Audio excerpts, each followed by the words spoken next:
Okay. All right. So since we do have a few new folks that are joining us this quarter, we do want to briefly cover the study's intended purpose before we really dive into the technical agenda for this afternoon. So this work, the Framework for Resilient GLRI Investments, is funded through the Great Lakes Restoration Initiative, specifically under Focus Area 5.2. The interagency team will be identifying a range of future Great Lakes water levels, wave heights, and ice conditions under a set of warming climate scenarios. We will be leveraging proven models to advance our understanding of Great Lakes conditions. And to complement the range of future conditions model output that we will be producing, the team will also be developing planning and design checklists that will be made publicly available, and they're intended for use by stakeholders that are implementing Great Lakes coastal restoration projects. The checklists, we hope, will be a resource for stakeholders to incorporate resilient and sustainable design considerations into their work.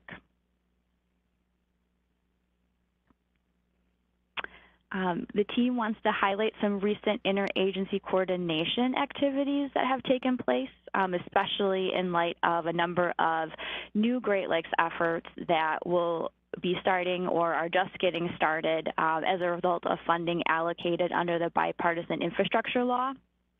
So we have some of our key recent engagements listed on the slide here. We've engaged with these groups anywhere from once to multiple meetings. And really the intent of these coordination activities is to share information, enhance communication and collaboration across the Great Lakes research community. And we've had some really productive meetings. The outcome of these meetings has been to A, increase awareness amongst the project leads in the Great Lakes modeling space, and B, also to identify opportunities for leveraging work products to increase efficiencies. So we're trying to avoid duplication of work, and we're trying to work together where possible to ensure that all of our efforts make sense and we're taking a whole of government approach in this space. So like I mentioned, we've been having some really productive conversations, and these coordination efforts will continue as the GLRI framework study progresses. Okay, so we'll move into the technical team update portion of our agenda at this point. And I will pass it over to Dr. Scott Steinschneider. Sure, hi everybody. Thanks, Galen, for introducing me. So yeah, we are going to present, I've been working with John Qtrly on developing a stochastic weather generator, which is going to be the model that we use to create long sequences of weather and climate scenarios, which are then going to drive a series of other models to get at the distribution of future lake levels of the Great Lakes. And so the flow chart here, for those who haven't been involved in these calls prior, I'll just very briefly touch on what this flow chart is showing. Our modeling group is working at the top of this flow chart, which is the weather generator, and then it has those different salmon colored bubbles going into it. And this is the development of a stochastic model that can generate different climate scenarios, and we'll be generating a baseline scenario and then a series of climate change scenarios.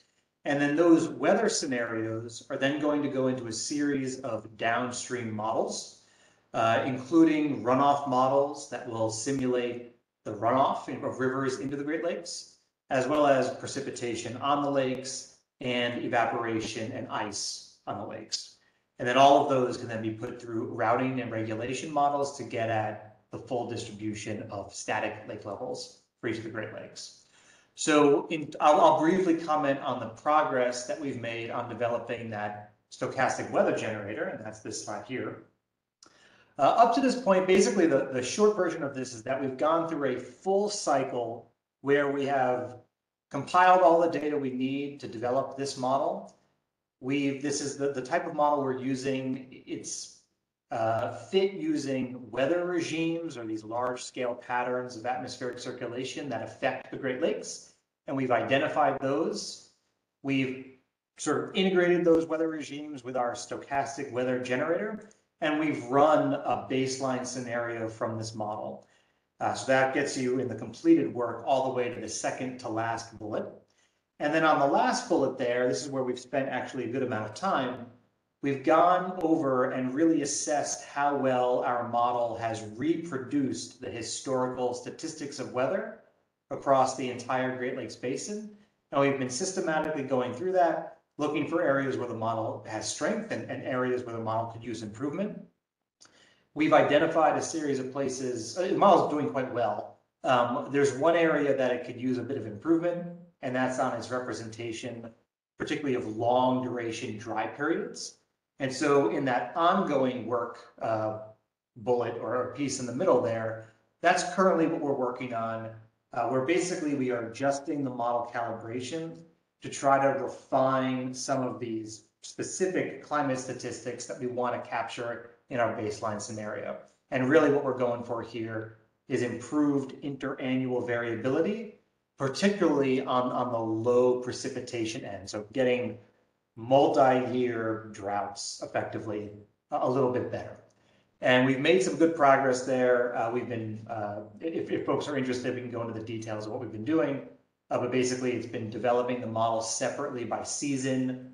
And there's a few other adjustments we've made, but that's helping us get better at these multi-year droughts.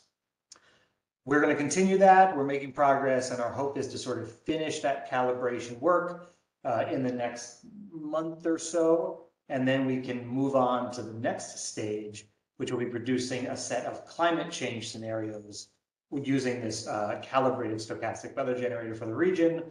And those scenarios and the baseline, they can pass forward to the other modeling groups that are doing some of the downstream modeling. And so maybe I'll leave it there, and that would maybe segue into the next group, or happy to take questions. Thanks so much, Scott.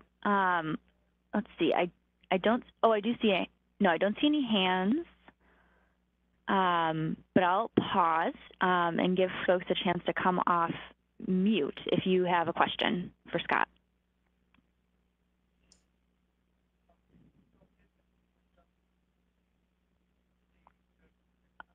Okay.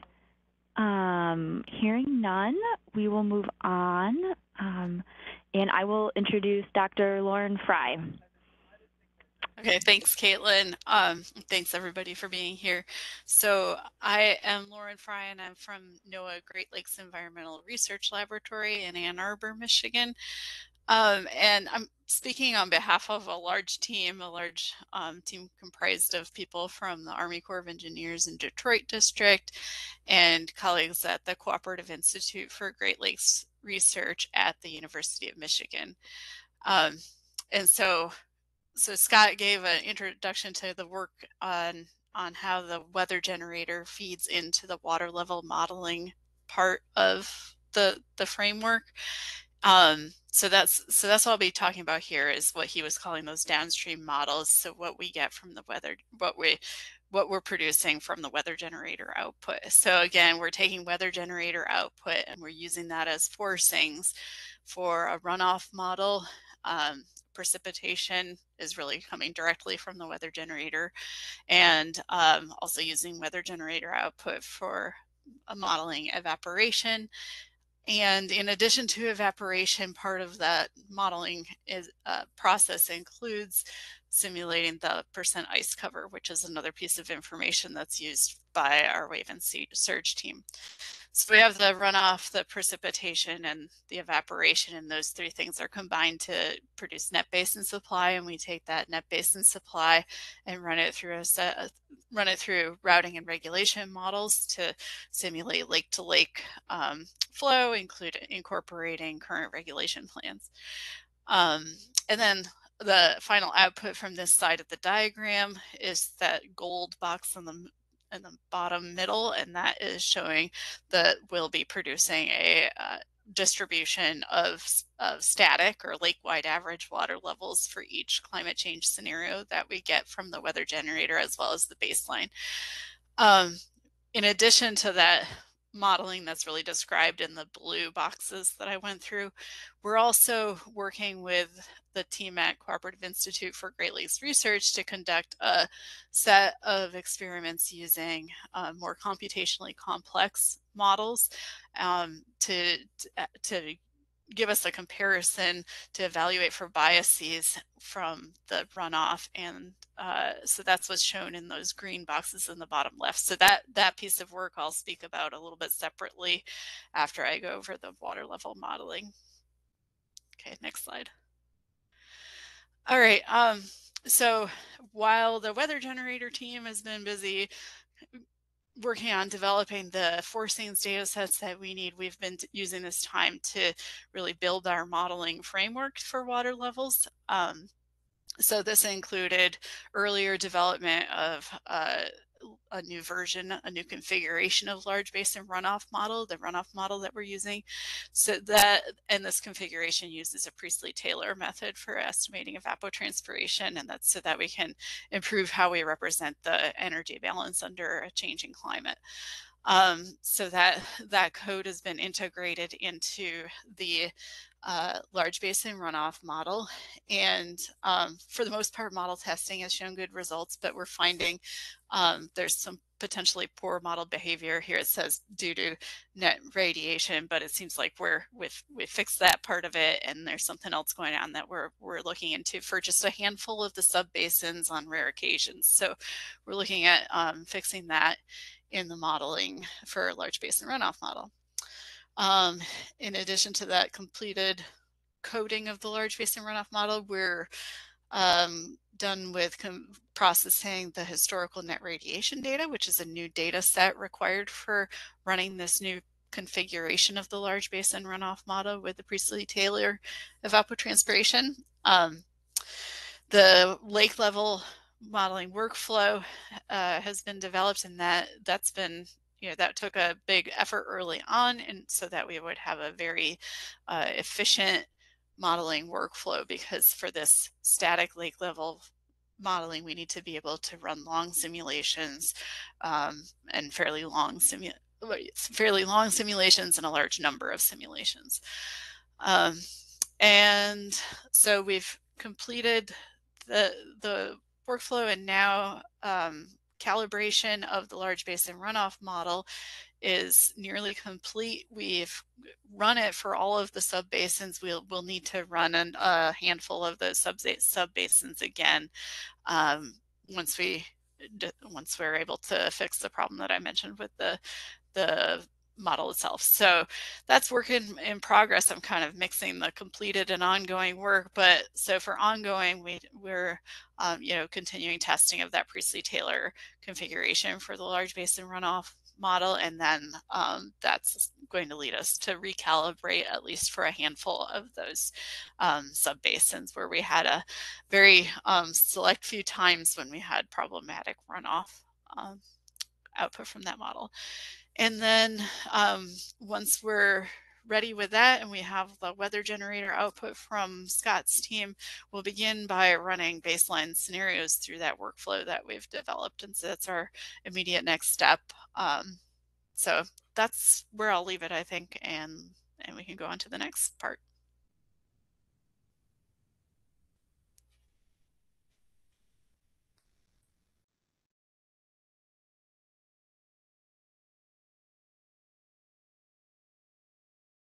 Lauren, are you there? Gosh, I forgot. I'm sorry. No, that's okay. I saw your video go off, and I just wanted to make sure we didn't fully lose you. Thank you very much. Yeah, do you want to cover check models, and then we'll pause? Then we'll pause for questions. Got it. Okay. So thank you. No, I just shifting to two different topics. Yeah, caused a pause in my head. So anyway, we're going on to the next part here, which we're calling the check models, which are our computationally complex models. On the first slide I presented, I pointed to a couple of green boxes that were kind of shown as a way to compare the runoff, to look for biases in the runoff estimates that we're getting from that we would expect to get from the large basin runoff model. And so our colleagues at the Cooperative Institute for Great Lakes Research are kind of heading up the modeling effort on this. The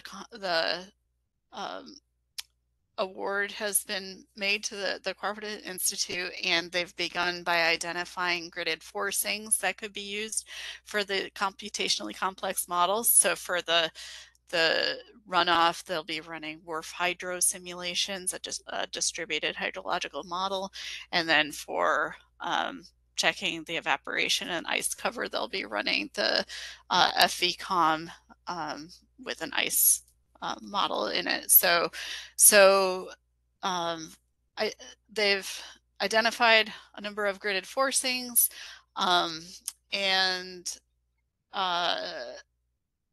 and they've begun some initial comparison of the FVCOM sea ice with the large lake thermodynamic model, which is the simple model that's used to predict ice cover and evaporation on that lake level modeling framework.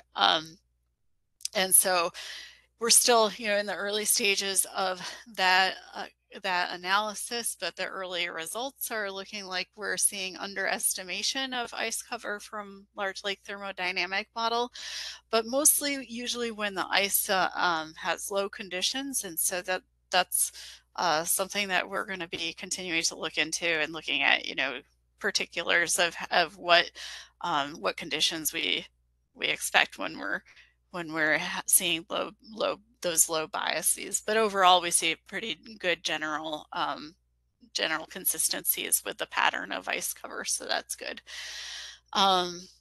So in terms of ongoing work, we're onboarding a hydrology postdoc. The Cooperative Institute is onboarding a hydrology postdoc starting in November, and that person will be conducting the WRF hydro simulations as a counterpart to the large basin runoff model.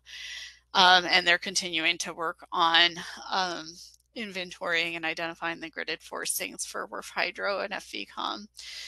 So they're looking at what variables are available, making sure they're looking at models that make sense for the Great Lakes region and that kind of thing.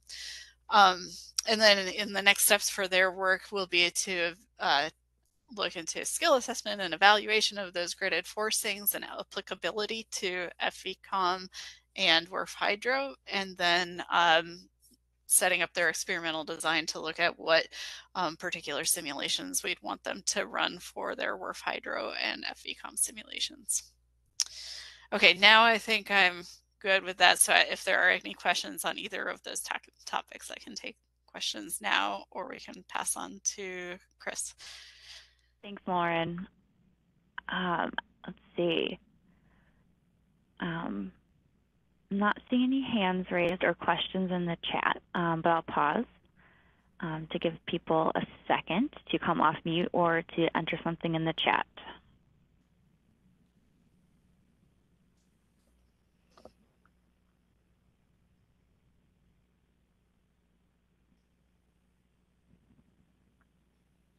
Okay, I'm not hearing anything or seeing anything come through in the chat or hands raised. So thanks, Lauren, for that update. And we will move on to an update from the Wave and Surge team and Dr. Chris Massey. And Chris, I will pass it off to you to speak to these slides.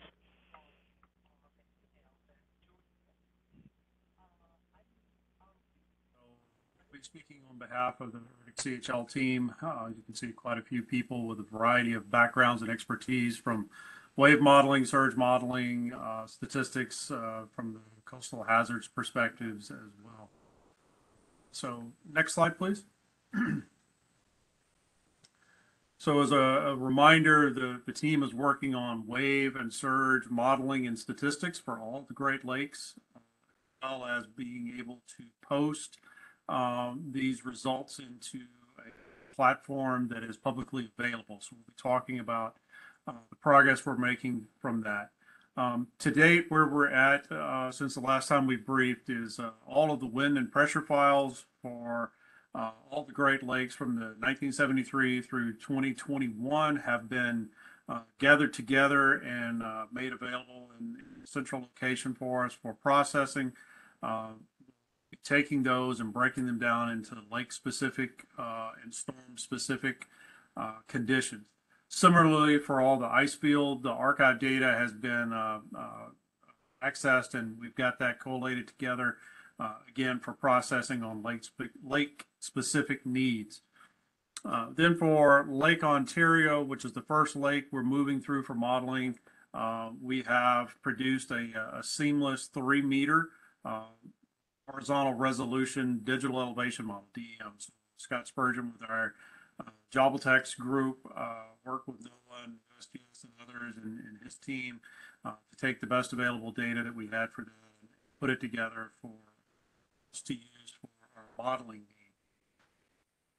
We've also talked with some of our Canadian counterparts about the possibility of sharing some data if they can get it available and to us in a timely manner that fits within the scope here.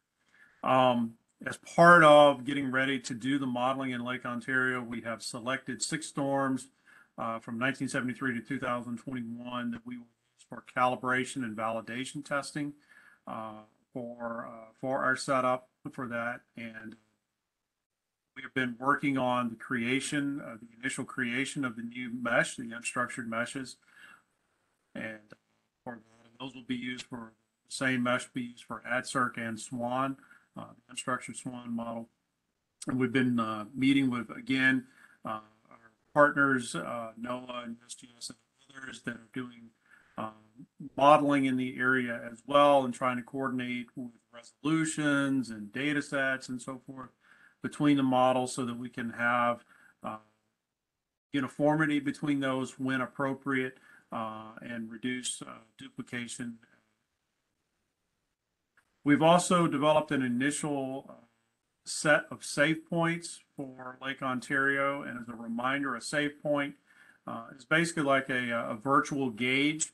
It's a point location of special interest to someone located either in the water or on land around the lakes, and this will be where we make model output data available and where the statistics, annual exceedance probabilities for water levels and wave heights will be computed and then will be available for download and viewing off of the coastal hazard system, which I'll talk about in just a moment. And what we want to talk about a little bit later today is getting input from this group to add points to this initial save point to make sure we've got places of specific interest included in our modeling as well as post-processing. So ongoing right now is still the save points, as we said, the development of the mesh, the unstructured mesh for AdCirc SWAN, as well as the testing and validation of that and final calibrations. Those are ongoing. And we're in the process of actually preparing the lake-specific and storm event-specific wind and pressure and ice fields for those as we go forward with that, as well as the statistics team is actually going through the historical record of the storms and making a selection of approximately 180 storm events for Lake Ontario. Meanwhile, Scott Spurgeon and team are working on the next lake for a seamless DEM. That'll be Lake Superior.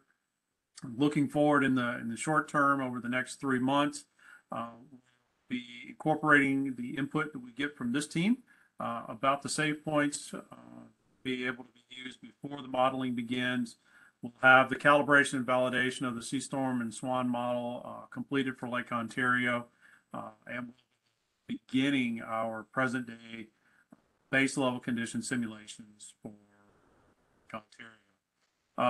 And then begin the preparation and testing for our Lake Superior model setups. This would include some of the initial mesh development for Lake. Next slide, please. Thanks, Chris. And I got a few chats that your audio is a little soft and is kind of going in and out. So I don't know if it would be possible to, lean forward a little bit, but just a heads up.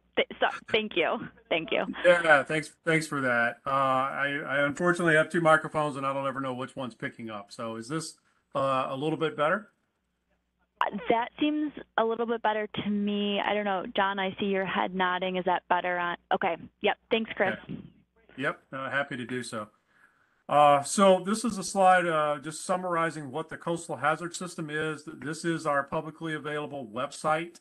You can see the address part right there. This is the location where one can go to get the coastal hazards data. So this is the model results, storm surge, wave heights, water levels, currents, those kinds of things, both time series and peak data coming out of the models. And then we have statistics computed, these annual exceedance probabilities. You can see a curve of an example down on the bottom right-hand corner. So this is for a given location out of the SACS study from North Carolina. And what we're looking at here are still water level. We're looking at the annual exceedance frequencies for those. The dark heavy line is the best estimate. And then we've got a confidence limit interval around those, the 80% confidence limit above and below. To give you an indication of the uncertainty in the modeling and in the statistics as well. So you can kind of think about that as bounding, and it does include model errors that we know of that are based off of the validation and calibration testing that we do.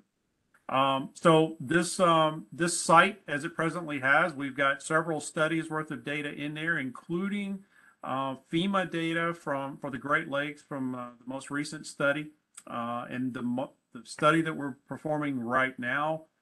This will be an additional set of data that goes in for the Great Lakes. And so one would be able to go back and look at FEMA historical, well, when I say historical, FEMA older data from that study or from this study. So those data points will still be in there.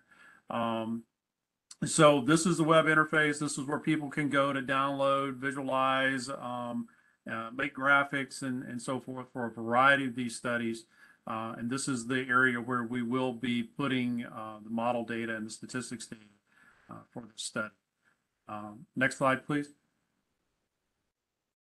And so this is why talking about the save point locations is important, because it's at these point locations where we will make model data readily available for people, as well as where the statistics are computed for these. And so what we want to do, we want to make sure we've hit the right locations for projects and so forth where this data will be available. So you see on the upper left-hand image here, this is kind of the initial distribution of these save points with a concentration in the nearshore environment, including over land, as well as out in the main body of water. So these will be water levels, depth average currents. You'll get wave height, wave period, wave direction in here. That'll be peak and time series, and then the statistics. We will have annual exceedance frequencies or the hazard curves for those water levels and wave heights at this moment. Next slide, please.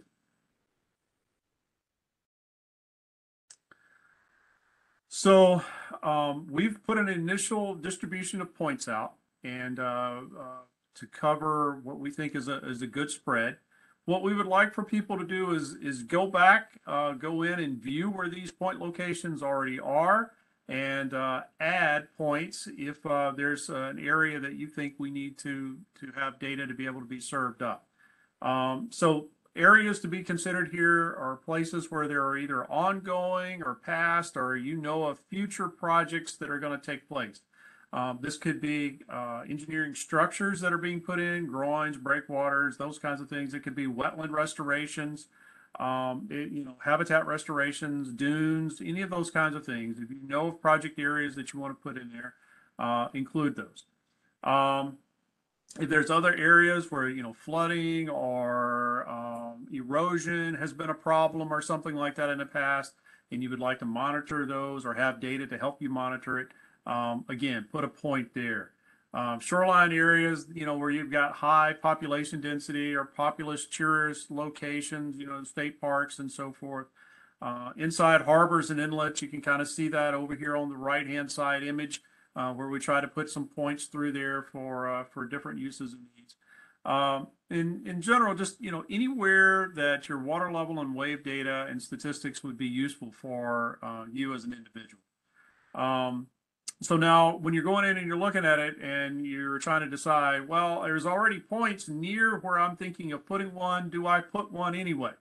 The answer is yes, go ahead. It could be, obviously if they're right on top of each other, probably not. If it's within 50 meters, of where you're at 150 feet or something like that, that may be a little bit close, unless it's on different sides of a structure. Or different sides of a project, then it's okay. So yes, go ahead and put your point in, even if there is one nearby. And as we do some final cleanups, we will try to preserve your point instead of ours as we go forward. Next slide, please. So you're going to have a demonstration here in just a minute of an ArcGIS tool that will allow you to see where the point locations are and allow you to point and click and create points to be included in this modeling here in just a few minutes. So I'm not going to go into a lot of details of that, but the screen grab is over on the right-hand side. As an alternative to that, if you would like to just create them maybe you've got a GIS shapefile already of point locations of interest, or if you want to put them in a spreadsheet, what we need is the longitude and a latitude of the point location and any metadata along with that you may want to include, such as, hey, this is a restoration project, or this is where there's a gauge, or something like that, or hey, I'm really interested in water levels here, or I'm more interested in waves. So if you want to include that in a simple text file or a spreadsheet, you can do that and send that to Ms. Margaret Owensby, whose email address is there for inclusion. And we're asking that in order to keep the project moving forward on time, that we get all of this these save point informations from you guys no later than Thursday, October 20th. This is regardless of whether you send it to us via email or you've put it into the web tool that will be demonstrated in just a few minutes. Next slide, please. So a couple of things to talk about. This is not something that you would be able to see at the moment, but as we're developing the unstructured mesh, when we get that mesh finally created and we're satisfied with the calibration and validation, we will be looking at the point distributions that we have in relation to the size of the numerical elements themselves, these triangles that you see in the image over here. And so up top, this is an indication or one where our save point density is too high. There's too many points there in relation to the resolution of the model itself in that area. And so we'll be going back through and making expert judgments on this in relation to the model resolutions and removing points if there are too many of them at that point. So if something does, if you put a point in and then in the end it's not included, this is most likely why. And there will be an opportunity for you all to look at this cleaned up, nearly final version of the points in October, by October 27th. And then if there's still a point, it's like, man, something happened, you lost mine, I really think it needs to be in there, you can get that back to us no later than November 3rd, and we'll get that in. After November 3rd, we're going to be ready to move forward doing the modeling. So you'll have two opportunities to do inputs on that. So in final range here is a maximum of about 20,000 save points for Lake Ontario. And that will include points on both the US side and the Canadian side. So we're trying to do a nice distribution all the way around the lake and not just limit this to the US side. Next slide, please. So I think that's it for you. Okay. And that, yeah, so we'll move to the live demo here in a second so folks can see how to use the tool. But before we do that, I want to circle back just to make clear, in case this wasn't clear, that we're starting with Lake Ontario first, just because it's the first lake that the wave and surge team is working on. And then our plan is to, so long as this process goes well, replicate it for the other lakes as the wave and surge team moves through them in the study. And we'll have a slide that covers the study schedule later in the presentation, so you can see the sequence. But just wanted to flag, that's why it's Lake Ontario. It's not, we'll be replicating this process with the other lakes. This just happens to be the first lake that we're working on. And then, Chris, I also wanted to ask you, so in your kind of overview, this overview picture here in the upper left-hand corner, and then we'll see this too when Joe goes to do the demo. There are some points like on the upland and up the tributaries. So can you just kind of comment on the extent of the mesh? And I know that's a little bit in flux, but just maybe give some direction on how people should consider points in the upland. Yeah, thank you for that reminder, Caitlin. I appreciate that. So the picture you see here is roughly the extents of the new mesh at this point. It has not been finalized yet, but this is getting pretty close. And what we're doing with these safe points and the furthest extent inland from what is normally a coastline, if you will, we're going about to the 5-meter elevation above where you would normally have the land-water interface under normal lake conditions. And so that's roughly where you'll see the points ending as we went inland for those. So, you know, further in, further away, most likely those are not going to be part of the mesh. And if you have a safe point that is not part of the mesh, that's not interior to it, then it will be eliminated because there won't be model data available for it. I will say up in the St. Lawrence area, up in the river there, the point distributions right now may be too dense. We erred on the side of caution at this point and put a good many points in that area, but we are looking at clearing that up. Again, that's going to kind of get into the level of model resolution we have. So the extents of the model are roughly kind of what you're seeing here going into the contours, and small, narrow creeks and tributaries and channels, things that are roughly 30 meters or less in width, are likely not going to be included in the model. So they would be dropped off. So you start to look at some of these areas, that may be, you know, why they're not there. But, you know, like I said, if you want to put some points in an area that you think maybe will be there, maybe not, we'll check it. And if we can include them, then we will. Thanks, Chris. And then I see a hand from Alfredo. Hi, Chris. This is Alfredo from USGS in Woods Hole. I guess a quick question. So I don't know if you mentioned it, but what is the kind of the minimal horizontal resolution of the grid that you expect? And you know, when we're talking about, you know, you were showing those triangles and the distribution of safe points. You know, when you're looking at the structures and all that, do we know what kind of structures are being resolved in you know, in the bathy topo kind of level for all those structures? So maybe there are two questions: minimum horizontal resolution, and you know, how do you tackle the topo and all that with a structure like that? Yeah, Alfredo, thank you for that question. That's a really good one. So number one, some of the DEM data, you know, as we said, we've post-processed it down to 3 meters. Some of it was at 1 meter resolution or sub 1 meter resolution, and so there were some features that, you know, potentially were resolved that have been smoothed out when we go to the 3 meter. So there, you know, that gives you an idea of the DEM resolution at its finest.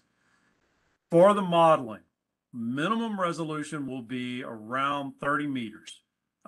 with an average coastal resolution between 60 and 100-meter resolution along the coastline in that area. So ranging from little inlets and around these little structures that we can represent.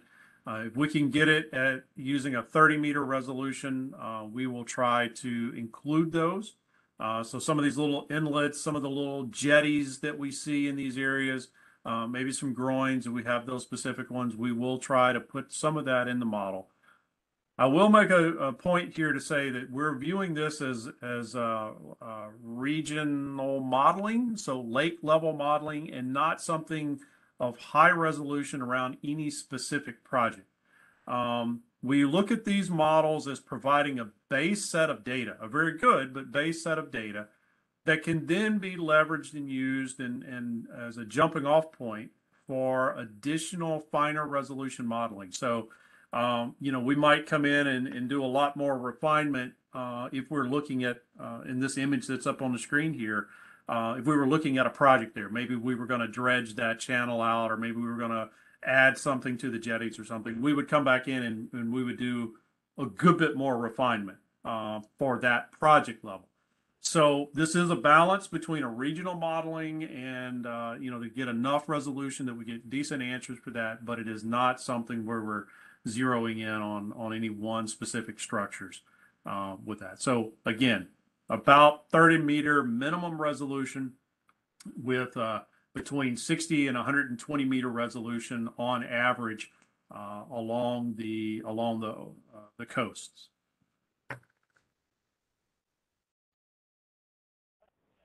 Okay, and then I see Madeline also has a hand raised. Yes, this is Madeline from Buffalo District, U.S. Army Corps of Engineers. Very excited about this, especially starting first on Lake Ontario. Woo, exciting. But question for you on output. So the graph, the annual exceedance frequency graph that we saw as an output, and it looks like we'll have graphs for, it says both water level and then also significant wave height peak and time series data for both. Is this sort of viewer interface going to be built into the web-based platform? Is this going to be downloadable data? Like, how will we actually interface with these types of outputs and graphs ultimately? Yeah, Madeline, thank you for that question. Appreciate it. Caitlin, if you could go back one slide to the coastal hazards image, please. There we go. So Madeline, all of this will be in this this web interface tool that you see here. So you're seeing an actual interface. It is point and click. So you can go in, you can say, I want to select the Great Lakes region, it'll pop up. Then you'll start to see images like you see on the top right where you've got all the save points. And then you can select a particular save point and you can start to look at the data. There's tools that are there for you to create the graphics. Like you see, the stage frequency curve graphic down at the bottom. There's also the ability for you to download that data. So you can just click it and say, I want to download that. You can also select multiple points and download the data that way. So this is all through point and click web interface with map GUI capabilities for that. So yeah, I think it'll be a really useful tool for our districts as well as our state partners.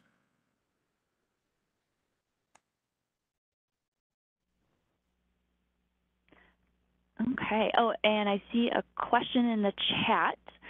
Will results be saved as a different study from the FEMA Great Lakes study in CHS? Hi, David. Yeah, great question. Appreciate that.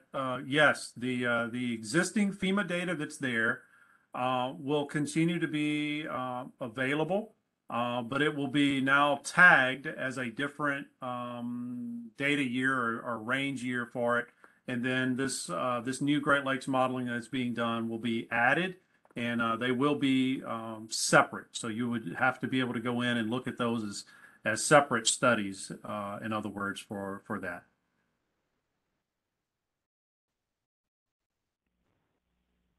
So Alfredo, you should have the ability to download an entire time series for a given storm event at a save point. Yes, that is what we're looking at.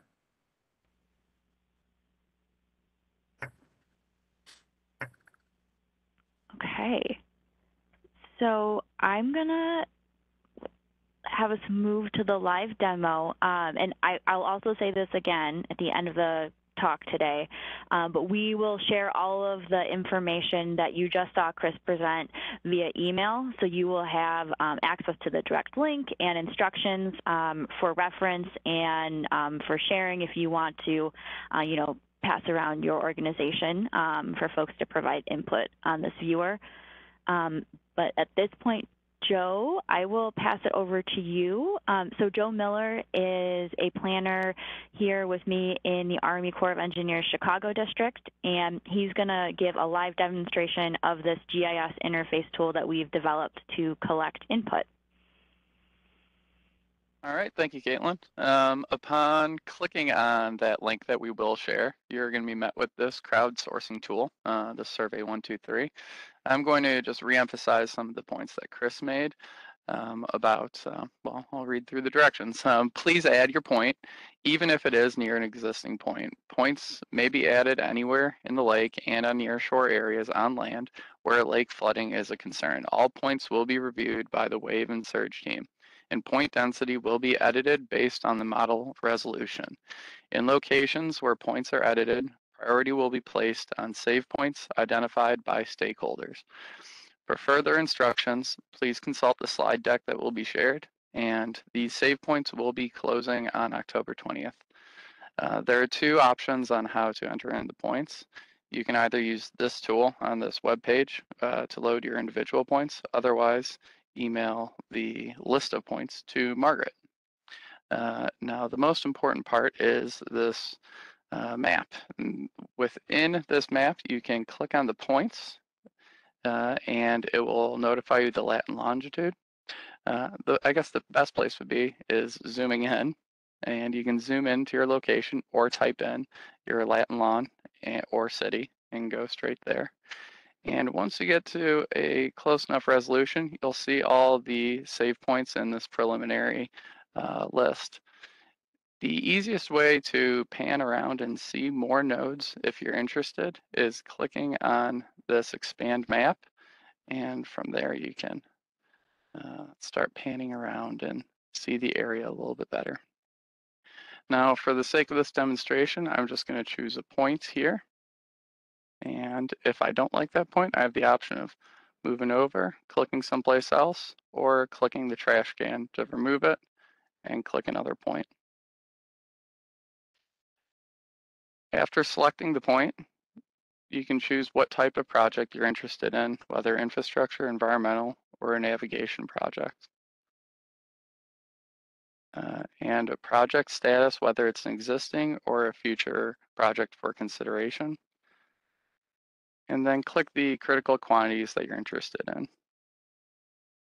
We have a comment box here. If we've missed anything, please place anything in there, or if you would like to emphasize anything about the project, that's your opportunity to do so.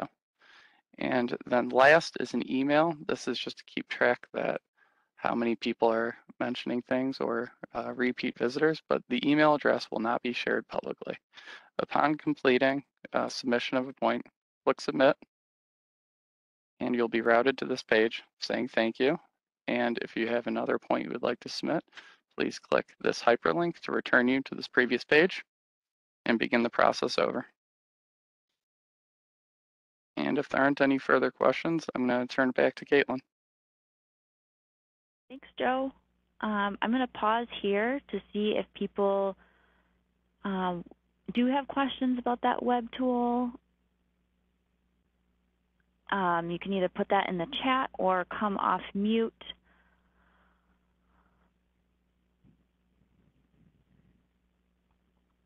Okay, not hearing any. So I will reshare my screen. Great. All right.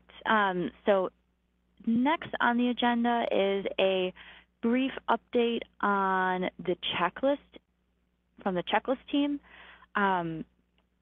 So turn on my video again. So just as a refresher, the checklist is one of the main deliverables of this study. And so we will be working on providing planning and design checklists. And these will be made available for public use. We've presented this slide before. This is just a concept for what the checklist might look like. This is based on an Army Corps of Engineers document that we use internally to inform project and design. So this is our tentative timeline. We briefed this during our last quarterly update, and we're still in the information gathering phase. Dr. Jim Sullivan is leading up this team, and we will be reconvening this group in the October-November timeframe with the intent to have draft documents out in the first quarter of 2023. So if there are questions about this effort, or you're not involved, you're new to this project and you would like to be involved in the design checklist team in some capacity, please either follow up with Jim or myself, and we'll make sure that you are included in the communications that go out in October, November for the next team meeting. And finally, we'll go through the study schedule. This is the same schedule that we've been presenting, and so what we're doing is just really modifying things as we move through the course of the study. I don't think we have any major modifications to the schedule from the version that we shared in June. But just to recap from the technical team update, some key points of progress. The weather generator team is working on improvements to the baseline scenario, and they will be working on finalizing which future climate scenarios will be generated. For the lake level team, they are in the process of refining the calibration of the models, and then we'll begin baseline lake-wide water simulations with the weather generator input. And then, as Lauren mentioned, with the check models, they are currently working on identifying the forcings that are going to be used in those models. For the wave and surge team, thanks so much, Chris, for that great information. So as you can gather, the focus right now is really on the Lake Ontario save points and making sure that the team has good information to then engage with the actual baseline scenario simulation in November. And then also currently work is ongoing with the Lake Superior DEM to get us in the place to work on the save point input process for Lake Superior within the next few months. And then I do also want to highlight the coastal change likelihood work that's being led by USGS. So right now that team is in the process of coordinating with various agencies and study team leads to begin an initial survey of available data that will inform the coastal change likelihood. And we don't have it broken out in the schedule yet, but the sequence at which the CCL will be developed will follow the same order as the wave and surge team. So it will be developed on a lake-by-lake basis following the same order: Ontario, Superior, Michigan, Huron, and Erie. I think that's all I wanted to cover with the schedule, but I'm going to pause and see if there are any questions.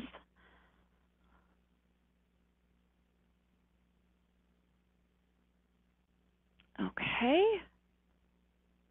Hearing none and seeing nothing in the chat, I'm going to move on to our closing slide.